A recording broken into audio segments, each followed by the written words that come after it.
बेटा के बियाह के एगो गीत गाओ तनी। आप सबे सुने लोगिन, सुन के लाइक कमेंट सब्सक्राइब भी करे लोगिन, साथ में शेयर भी करे लोगिन।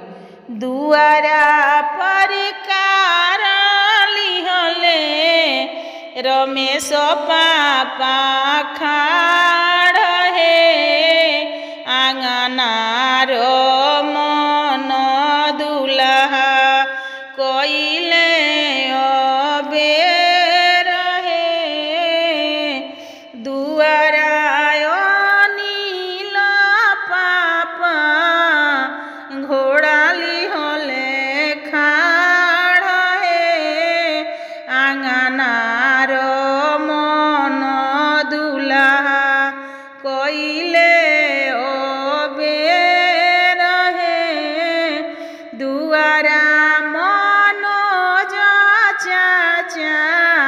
हाथीली होले खाड़ हे आंगना रो मन दुल्हा कोइले ओ बेर हे।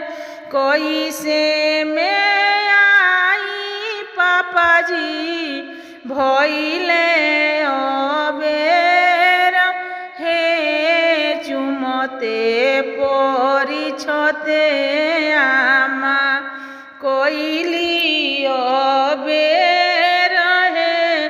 कोई से में आई चाचा जी भइले तना दे रहे चुमते परी छते चाची कोइली बेर हे चुमते परी छते चाची कोइली बेर हे।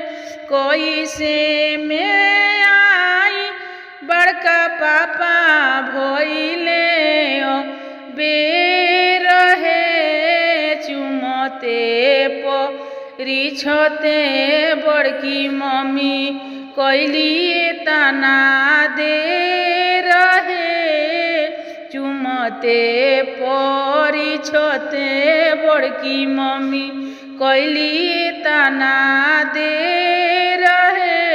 आप सभी के गाना सुनने के लिए धन्यवाद।